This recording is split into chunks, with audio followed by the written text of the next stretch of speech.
오늘 우리에게 주신 하나님의 말씀은 신약성경 갈라디아서 3장 10절에서 14절까지의 말씀이 되겠습니다. 제가 가진 성경은 신약성경 304면에 기록되어 있습니다. 304면에 기록된 갈라디아서 3장 10절에서 14절까지의 말씀입니다. 이 기록된 계시의 말씀을 봉독하는 중에 살아계신 하나님의 음성을 모두 다 함께 들으실 수 있기를 바랍니다. 하나님의 말씀입니다. 무릇 율법 행위에 속한 자들은 저주 아래에 있나니 기록된 바 누구든지 율법책에 기록된 대로 모든 일을 항상 행하지 아니하는 자는 저주 아래에 있는 자라 하였습니다. 또 하나님 앞에서 아무도 율법으로 말미암아 의롭게 되지 못할 것이 분명하니 이는 의인은 믿음으로 살리라 하였습니다. 율법은 믿음에서 난 것이 아니니 율법을 행하는 자는 그 가운데에서 살리라 하였느니라. 그리스도께서 우리를 위하여 저주를 받은 바 되사 율법의 저주에서 우리를 속량하셨으니 기록된 바 나무에 달린 자마다 저주 아래에 있는 자라 하였습니다. 이는 그리스도 예수 안에서 아브라함의 복이 이방인에게 미치게 하고 또 우리로 하여금 믿음으로 말미암아 성령의 약속을 받게 하려 함이라. 아멘. 평생 섬김의 삶을 살면서 예수 그리스도의 십자가만이 죄 사함을 얻는 길이라는 확실한 믿음을 항상 고백했던 가가와 도요히코 목사님은 일본의 대표적인 신학자였습니다. 그는 고베와 도쿄에서 빈민을 위한 봉사의 삶을 평생토록 살았습니다. 그러나 그의 믿음의 고백은 항상 다음과 같았습니다. 나는 신도, 불교, 유교의 덕을 많이 봤다. 이 세상의 삶을 초월하는 가치를 추구하고 중용의 길을 걸으려고 애쓰는 것은 모두 이런 종교의 영향이라고 생각한다. 하지만 이들 종교로는 내 마음 가장 깊은 곳의 필요를 채울 수 없었다.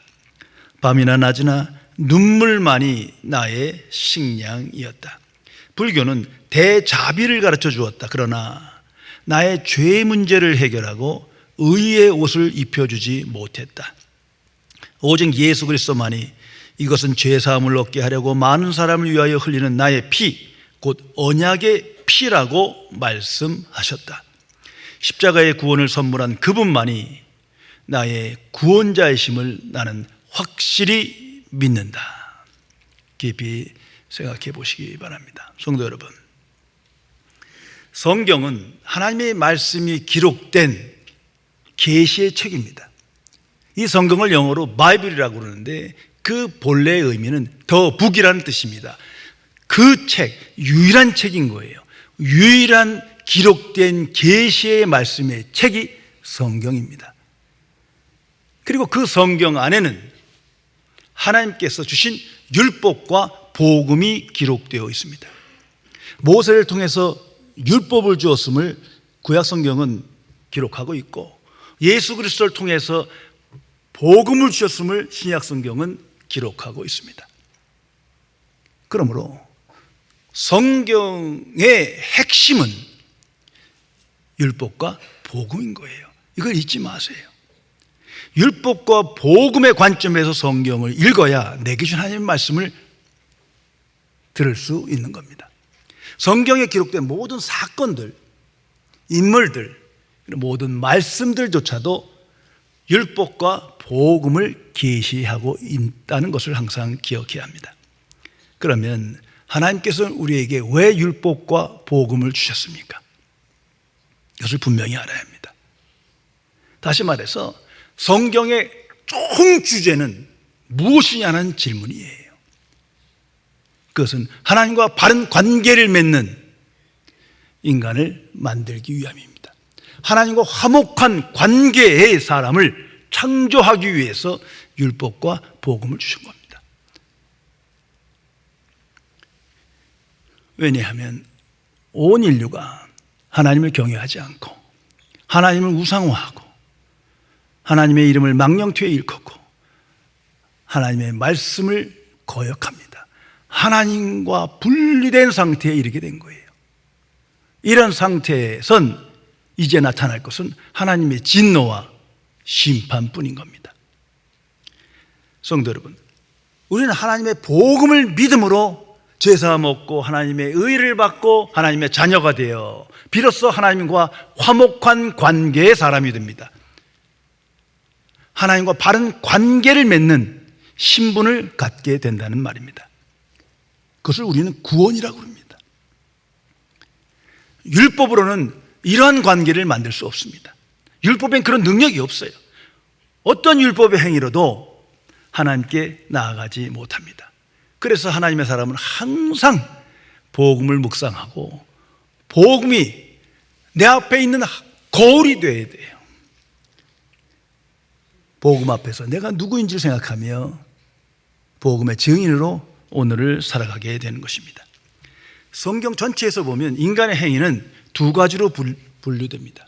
첫째는 율법의 행위가 있고 둘째는 믿음의 행위가 있습니다. 결국은 율법의 행위냐 믿음의 행위냐 둘 중 하나인 거예요. 그런데 이 둘은 정반대입니다. 눈에 보이기엔 비슷하나 그 이면은 정반대라는 것을 알아야 합니다. 율법의 행위는 자신의 힘과 노력으로 율법을 지켜서 하나님께 순종해서 하나님께 나아가며 하나님으로부터 복을 받자는 거예요. 반면에 믿음의 행위는 오직 하나님의 은혜와 진리를 믿음으로 하나님께 순종하며 하나님과 함께하는 삶을 살아갑니다. 마틴 루터는 이 율법의 행위와 믿음의 행위를 나무와 열매의 비유로 우리에게 쉽게 설명해 주고 있습니다. 믿음은 나무로 열매를 맺게 하는 것이다. 먼저 나무가 되어야 한다. 이 사실을 기억해야 합니다. 하나님의 방식은 먼저 하나님의 사람이 되어 하나님의 자녀답게 살며 열매를 맺길 바라는 겁니다. 그래서 믿음으로 하나님의 자녀가 되면 믿음의 행위로 하나님께 영광 돌리게 되는 거예요. 반면에 율법의 행위는 정반대입니다. 나무에 별로 관심이 없어요. 나무인 척해요. 단지 열매에 관심을 갖습니다. 열매를 쫓는 거예요. 여기에 문제가 있는 겁니다. 믿음의 조상 아브라함을 한번 생각해 보세요. 창세기 12장에 어느 날 하나님이 갑자기 나타나셔서 그에게 말씀하십니다. 내 본토를 떠나 지시할 땅으로 가라. 아브라함은 그 말씀하시는 분을 믿었어요. 창조주 하나님이에요. 참으로 믿었기에 순종하여 믿음의 행위로 그 말씀을 따라 가나안으로 가는 겁니다. 그 안엔 율법의 행위라는 게 없어요. 내가 그 행위를 함으로써 더 큰 복을 받고 더 의로운 사람이 된다. 전혀 없어요. 단지 믿음으로 순종한 겁니다. 창세기 22장에는 독자 이삭을 바치라 할 때 그를 희생 제물로 바치라는 그 말씀을 하나님의 말씀이기에 이해가지 않아도 그대로 받아들이며 순종합니다. 이건 믿음의 행위예요. 그 행위를 통해서 더 나은 복을 얻고 더 유명한 사람이 되고 전혀 없는 겁니다. 오직 믿음으로 믿음의 행위를 하였다. 하나님께서 그에게 복을 주셨다. 이것이 성경의 기록입니다. 오늘 성경 말씀에 율법 행위에 속한 자들은 저주 아래 있나니 라는 말씀이 있습니다. 항상 기억해야 할 말씀입니다. 율법 행위에 속한 자들 저주 아래 있다. 이거 엄청난 선언입니다. 자, 율법은 하나님께 주신 선물이에요. 하나님께서 율법과 복음을 주셨어요. 그런데 그 선물이 저주가 됐단 말이에요.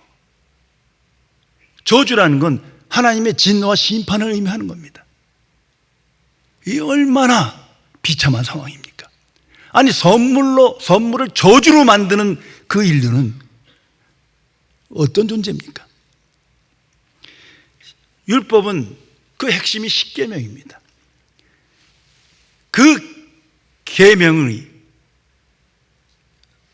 인류에게 나에게 저주가 되었다. 이게 이해가 되십니까?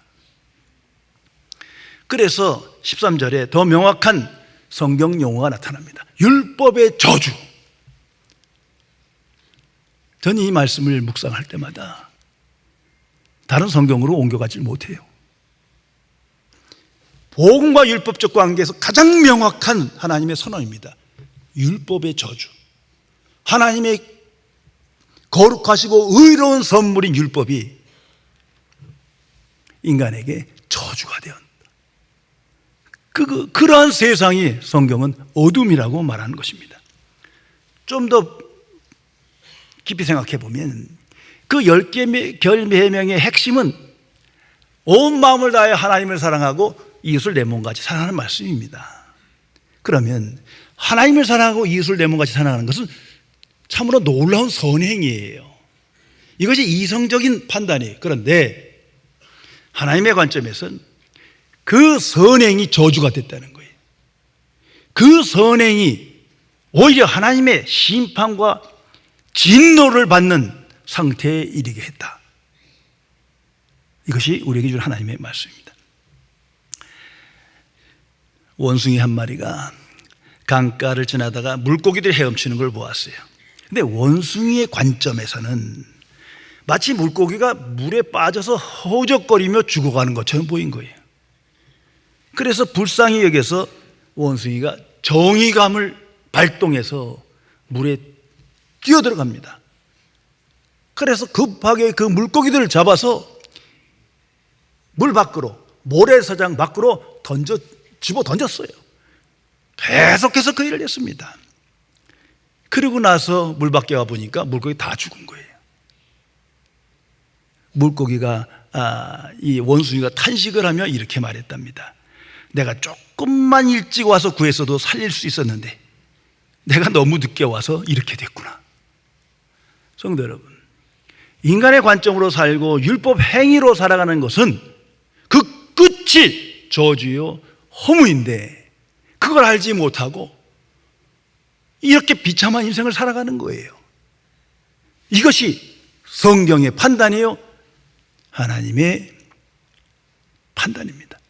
그래서 거듭난 그리스도인은 항상 하나님의 관점으로 다시 생각하고 성경으로 다시 생각하고 하나님 중심의 삶을 살아가야 합니다. 오직 믿음으로 사는 겁니다. 율법의 행위가 아닙니다. 그래야 하나님과 바른 관계를 맺으며 주의 은총으로 날마다 승리할 수 있게 됩니다. 성경은 명백하게 선언합니다. 오직 복음을 믿음으로 하나님과 화목하게 되고 하나님과 바른 관계가 된 거예요. 율법의 행위로는 어떤 선행으로도 구원할 수도 없고 의를 얻을 수도 없고 하나님께 나아갈 수가 없습니다. 자, 율법이라는 거 오늘 성경에도 기록되어 있지만 그 십계명은 모든 걸 지켜야 되는 거예요. 문자적으로도 안 되지만 그 내용, 온 마음을 다하여 하나님을 사랑하고 내 이웃을 내 몸같이 사랑하라. 이거 못 지키는 거예요. 항상 내가 먼저예요. 하나님보다 이웃보다 내가 먼저예요. 그러므로 죄인이에요. 하나님의 판단 안에 죄값을 받아야 되는 거예요. 하나님의 진노 아래에 있는 거예요. 또한 항상 지켜야 되는 거예요. 못 지킨다니까요. 그런데도 지키는 척해요. 부분적으로 몇 개 잠시 지키며 지킨다고 생각하는 거예요. 그것이 그런 의의로 하나님께 복을 받고 형통한 삶을 살 것을 기대해요. 그것이 율법의 행위예요. 그래서 하나님의 진노와 심판이 임하게 됩니다. 어떠한 인간의 선행으로도 율법의 행위로도 하나님과 화목할 수 없고 하나님으로부터 복을 받을 수 없다는 사실을 성경은 명백하게 선언합니다. 성도 여러분, 하나님께서 율법을 주셨는데 그 율법은 한마디로 말하면 do it, 그런 의미입니다. 이것을 행하라는 거예요. 하나님이 행하는 것이 아니라 우리가 행하는 것이 율법인 거예요. 자, 이 율법의 목적과 기능을 분별하며 알고 오늘을 살아야 성경을 통해서 하나님의 뜻을 분별할 수 있습니다. 자, 율법을 생각할 때, 십계명을 생각할 때 먼저 조목조목 따지지 마시고 율법을 주신 분의 마음을 생각해야 돼요. 율법을 주신 하나님의 마음이 뭐냐 이거예요. 정말 저주를 내리기 위해서 주신 것입니까? 심판하기 위해서? 그런 거 아니에요. 인류의 행복과 유익을 위해 주신 거예요. 우리에게 복을 주시기 위해서 주신 겁니다. 그걸 분명히 알아야 합니다. 그리고 그 목적은 구원의 능력이 있는 게 아니에요. 그걸 지킴으로 더 큰 복을 받고 더 큰 의의를 얻고 하나님과 함께하고 그런 게 아니에요. 만일 그랬다면 복음이 올 필요가 없지요. 그냥 구약성경으로 끝나면 되는 거예요. 그러나 그렇지 않지 않습니까? 율법의 목적은 하나님의 뜻을 알게 하시는 거예요. 하나님의 뜻은 온 마음을 다하여 하나님을 사랑하고 내 이웃을 내 몸과 사랑하는 거예요. 왜? 그게 창조된 인간의 인생이기 때문이에요. 하나님은 그렇게 뜻을 정했어요. 그래서 그 율법을 어기면 마음에 가책이 있어요. 아무리 양심이 죽었다 하더라도 결코 평강을 누릴 수 없습니다. 항상 두려움과 절망이 있는 거예요. 복을 받았으나 복을 누리지도 못해요.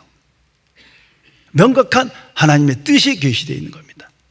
그리고 그 기능은 먼저는 죄를 깨닫게 하는 거예요. 율법이 없으면 죄가 뭔지를 몰라요. 근데 명확하게 10가지로 정해 주시니 이제 죄가 뭔지를 분명히 기록으로 알게 되는 거죠. 그냥 감으로 아는 게 아니라 기록된 계시로 알게 되는 거예요. 그리고 율법은 죄를 억제하는 기능이 있습니다.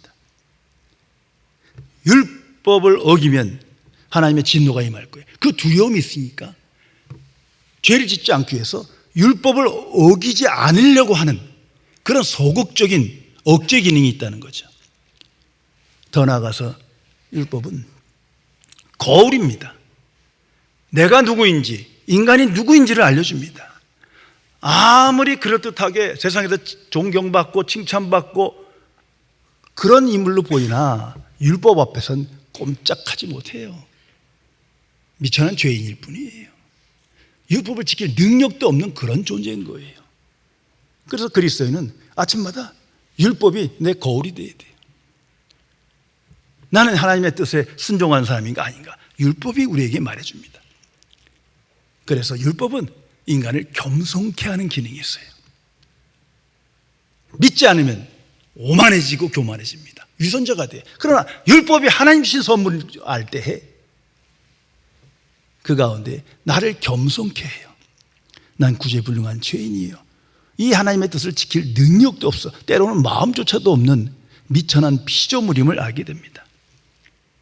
그래서 율법은 하나님께로 돌아가게 해요. 더 이상 율법의 행위로 허무한 인생을 지향하는 게 아니라 하나님의 은혜를 구하고 긍휼을 구하고 하나님의 도움을 청하는 그런 마음을 갖게 하는 여기까지가 기능인 거예요.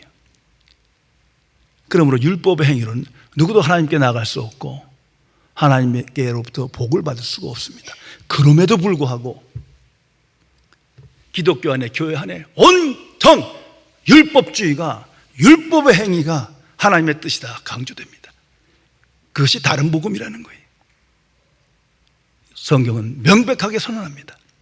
그래서 율법을 지킴으로 많은 선행함으로 많은 헌금을 내고 봉사를 하고 전도를 하고 선교를 하고 그래서 난 이만큼 잘 살고 이만큼 복을 받고 모든 것이 잘 되고 이건 사탄의 역사예요. 이성적으로는 호소력이 있는 것 같지만 그건 무서운 죄입니다. 오늘 성경은 율법에 속한 자는 저주를 받을 것이다 하나님께서 말씀하십니다. 성도 여러분, 성경을 볼 때 내가 필요한 요거 내 마음에 다 요거 정말 좋아 이것만 하나님 말씀 받아들이면 그 사람은 성경을 파괴하는 사람이에요. 성경 전체를 받아들여야 돼요. 오히려 성경엔 율법이 한 7, 80% 돼요. 90%까지 돼요. 복음은 10% 정도예요. 항상 율법이 먼저예요. 율법이 뭔지를 알아야 복음의 능력을 온전히 깨달을 수 있는 겁니다.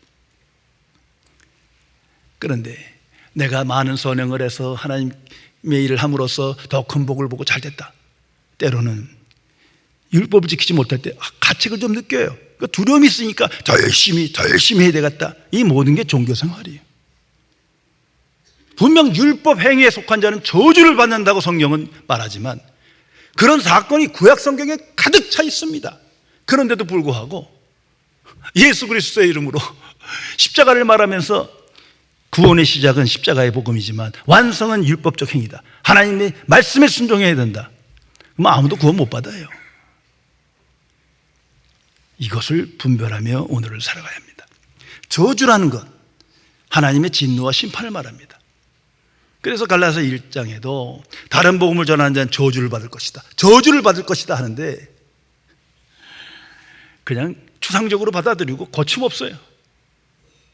복음과 율법을 합해서 전하는 거예요. 그건 종교기관이지 하나님의 교회가 아닙니다. 더 나아가서 오늘 본문을 말합니다. 율법에 속한 자는 저주를 받을 것이다.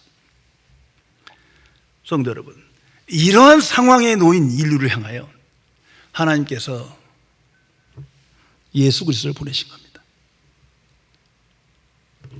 우리를 구원하기 위해서, 우리를 불쌍히 여겨서 예수님을 십자가에 죽게 하신 거예요. 그것을 우리는 복음이라고 말합니다. 그 복음엔 율법의 행위가 하나도 없어요. 마치 율법은 저 구약 때 모세 때 주신 거고 따지고 보면 한참 뒤에 1500, 2000년 뒤에 예수님이 오신 것처럼 근접할 수 없는 거예요. 오늘 성경은 명백히 선언합니다. 13절에 그리스도께서 우리를 위하여 저주를 받은 바 되사 항상 묵상하며 살아야 할 것입니다. 십자가를 볼 때마다 율법이 뭔지, 율법의 저주의 무서움을 알아야 합니다. 왜? 예수님께서 십자가에 주신 사건은 계시인데 그것은 율법의 저주를 받으시는 계시다. 성경은 말합니다. 예수님께서 저주를 받으셨다. 하나님의 진노와 심판을 받은 것이 십자가에 피 흘려 죽으신 사건이에요. 이것이 복음의 역사예요. 하나님의 은혜와 사랑입니다. 하나님의 진노와 심판을 어떻게 생각하십니까? 추상적입니까? 아니면 실제 사건입니까? 성경에 보면 하나님의 진노와 심판이 한 80% 나와요. 반드시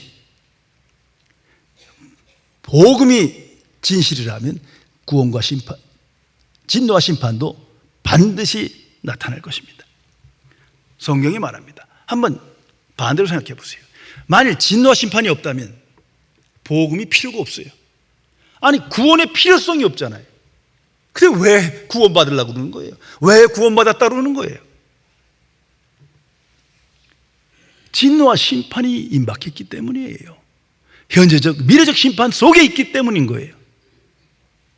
그런데 십자가의 복음을 나가라면서 율법을 모른다? 무율법주의다? 율법의 행위로 산다? 참으로 모순인 것입니다. 십자가에는 하나님의 거룩한 사랑이 계시되어 있습니다. 그래서 예수님께서 우리를 위하여 저주를 받으셨다 말합니다. 이것을 우리는 아가페라고 말합니다. 에로스가 아니에요. 종교적 사랑과 구별되고 인간적 사랑과 구별되고 율법의 행위의 선행과 구별되는 거예요. 오직 예수 그리스도만이 하나님만이 주실 수 있는 아가페 사랑, 그걸 우리는 거룩한 사랑이라 합니다. 근데 오늘날은 거룩이 없어졌어. 사랑만 말해요. 그건 반쪽짜리요, 다른 복음이에요. 거듭남의 역사가 나타날 수 없습니다. 특별히 오늘 성경은 말합니다. 우리를 위하여 저주를 받았다. 성도 여러분, 이걸 원문에 가까운 영어 성경을 좀 보면 이렇게 돼 있어요. Becoming a curse for us. 우리를 위하여 저주가 되셨다. 다시 한번 말씀드립니다. 분명히 예수님께서 저주를 받으신 건데 성경은 더 나아가 설명합니다. 우리를 위하여 저주가 되셨다. 예수님의 존재가 사라졌어요. 그냥 누가 저주를 받았다가 아니라 예수님 자체가 저주가 되셨단 말이에요. 이것이 우리에게 복음인 거예요. 하나님의 진노와 심판이 내려 너무도 무겁고 혹독하기에 예수님의 존재 자체가 사라졌어요. A curse, 저주가 되셨어요.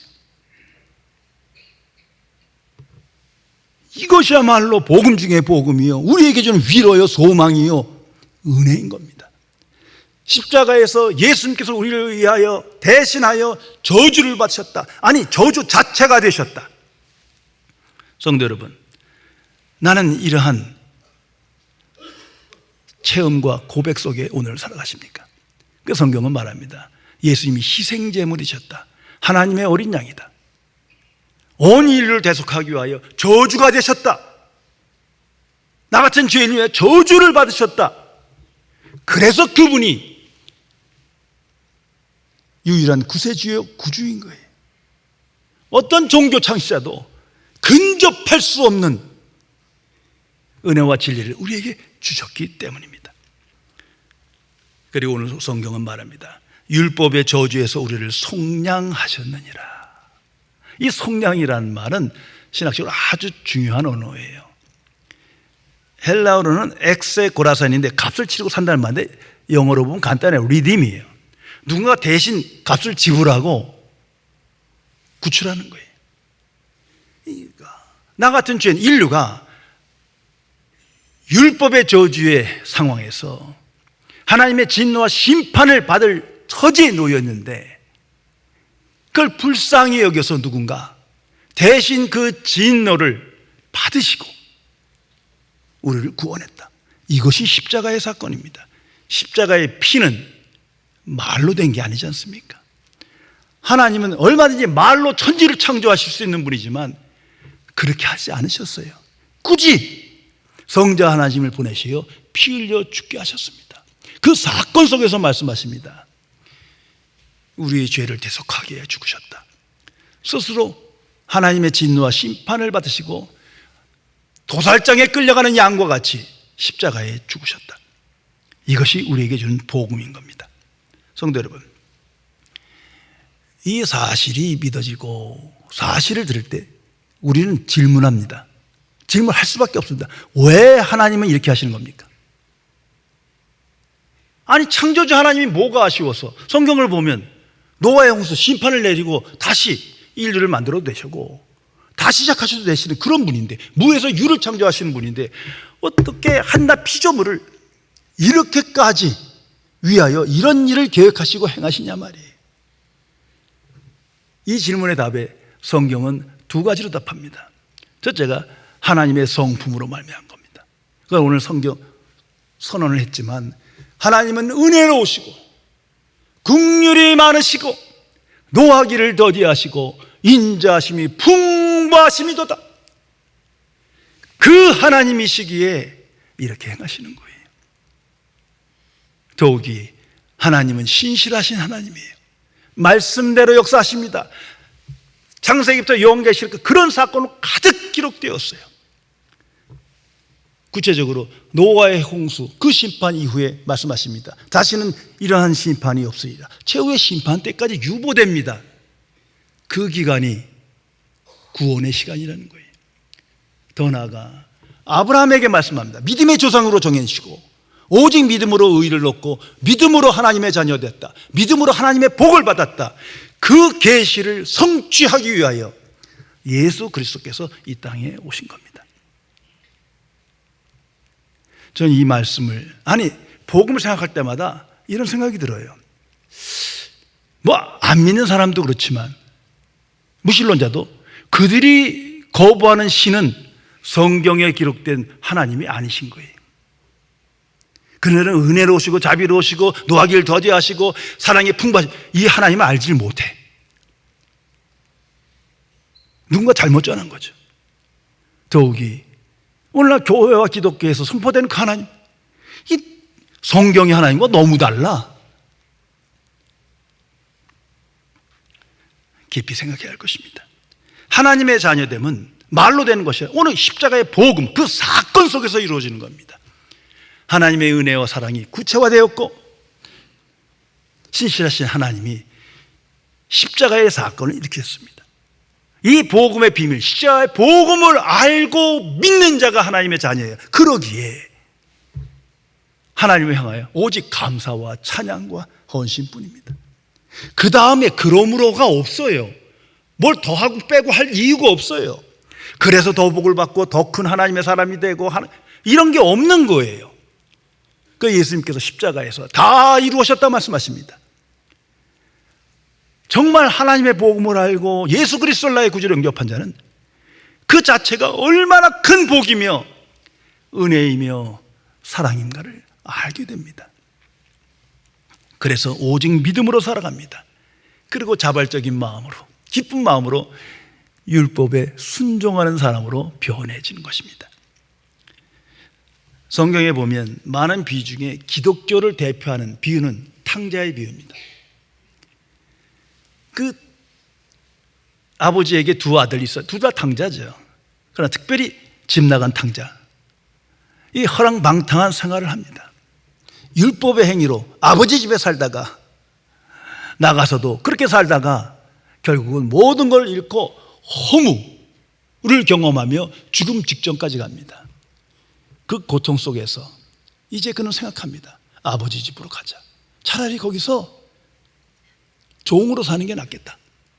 그런데 가보니 아버지가 기다리고 있어요. 먼저 발견하고 뛰어 달려옵니다. 그리고 안고 입 맞추며 잔치를 벌입니다. 어떤 인생을 살았는지 왜 그러냐 묻지 않습니다. 아버지께로 왔다는 것, 그 자체를 기뻐하시는 거예요. 성도 여러분, 이 기쁘신 뜻대로 하나님 아버지께서 독생자를 이 땅에 보내시고 십자가에 죽게 하신 것입니다. 한 사람 한 사람의 영혼 구원을 위해서, 한 사람의 죄인이 돌아오기를 기뻐하시기에 복음의 역사를 피시고 우리에게 율법과 복음을 주신 그 기록인 성경을 선물로 주신 겁니다. 네덜란드의 유명한 화가인 렘브란트의 작품 중 십자가에 못 박힌 예수님의 그림이 있습니다. 한 번쯤은 다 보셨어요. 그 그림에 첫 눈이 가는 건 당연히 예수님이고 십자가에 달리신 모습이죠. 그 다음에는 그 주변에 있는 사람들이에요. 예수님을 십자가에 달은 로마 군병들, 더 나가서 조롱하고 비난한 무지한 미천한 죄인들의 얼굴이 그려져 있어요. 그 다음에 자세히 보면요, 저 구석에, 저 그늘지게 얼굴도 희미하게 그려놓은 한 인물이 있어요. 그건 렘브란트 자신입니다. 자신을 슬며시 그려놓은 거예요. 왜? 이 사건 속에 내가 있습니다. 이것을 알리고 싶었던 겁니다. 성도 여러분, 십자가의 복음을 알고 오직 믿음으로 살아가는 자는 십자가를 보며 나는 율법에 대해 죽었다. 나는 이 그리스도와 함께 십자가에 못 박혔다.